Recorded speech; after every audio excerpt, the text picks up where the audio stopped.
अस्सलाम वालेकुम दोस्तों। सिंध जे कोमल कवि प्यारे साईं दीदार शाह जो नज़म जंहिंजो उनवान आहे उठ जी चोरी पखे में लिकी कोन थी।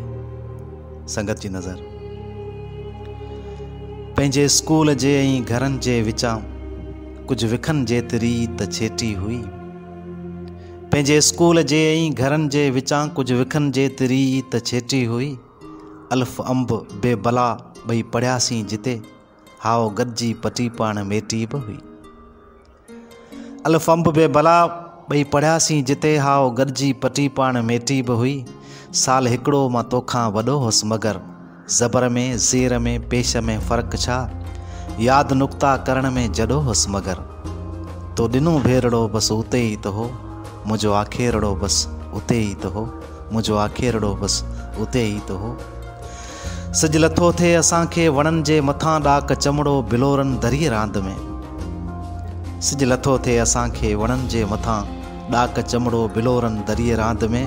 ॼण तिलसम जियां उमिरि 12 तणी देव आऊं ऐं तूं ॼण परी रांदि में।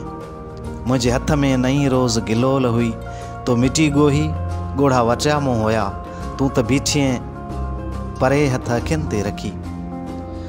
तो मिटी गोही ॻोढ़ा वटिया मूं हुया तूं त बीठीअ परे हथ अखियुनि ते रखी। ही पखी ऐं पखण सभु फटिया मूं हुआ। कांग ऐं ॻेरड़ो बसि उते ई त हो। मुंहिंजो आखेरड़ो बसि उते ई त हो।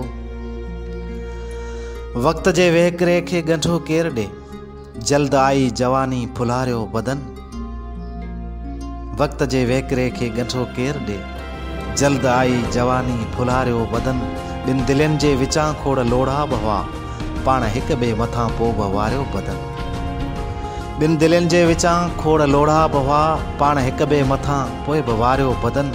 चओ खंभो तो असांखे ॿधी हो छॾियो ॻाल्हि कंहिंखां बि कंहिंजी टिकी कोन थी। पेर हर को खणी थे पुॻो पाण वटि। चओ खंभो तो असांखे ॿधी हो छॾियो ॻाल्हि कंहिंजी बि कंहिंखां टिकी कोन थी। पेर हर को खणी थे पुॻो पाण वटि उठ जी चोरी पखे में लिकी कोन थी। ॾूल थियो ॾेरड़ो बसि उते ई त हो। मुंहिंजो आखेरड़ो बसि उते ई त हो।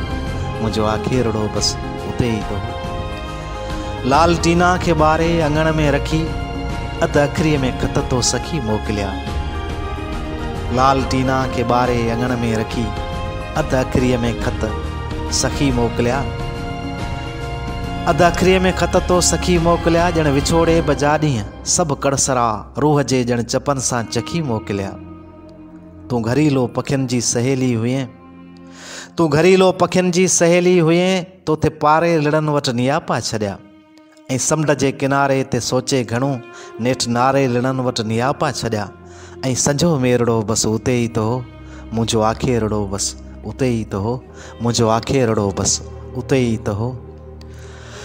ॻोठ में सर्द नीरी निमा शाम हुई। ॻोठ में सर्द नीरी निमा शाम हुई तुंहिंजे ओटे अॻियां बीठो टांगो बि हो। चापुड़ी ॾाढ़ सां सांवरे रंग जो संग तुंहिंजो घुरण आयो मांगो बि हो। ॻोठ में सर्द नीरी निमा शाम हुई तुंहिंजे ओटे अॻियां बीठो टांगो बि हो। चापुड़ी ॾाढ़ सां सांवरे रंग जो संग तुंहिंजो घुरण आयो मांगो बि हो। रुत सियारे जी हुई छड़ उतर वाव में काज तुंहिंजे जा कागर उॾामी बि विया। रुत सियारे जी हुई छड़ उतर वाव में काज तुंहिंजे जा कागर उॾामी बि विया। राति जी जाग जो थक खणी पाण सां ॾिन रवानी बि थी ॻोठ कामी बि विया। प्यार पंहिंजो मिटीअ में रहियो भटकंदो ऐं निनण वण जे हेठां नज़म को लिखी तुंहिंजो शाइर घिटीअ में रहियो भटकंदो।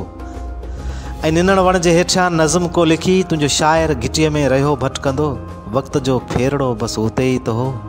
मुंहिंजो आखेरड़ो बसि उते ई त हो। मुंहिंजो आखेरड़ो बसि उते ई त हो।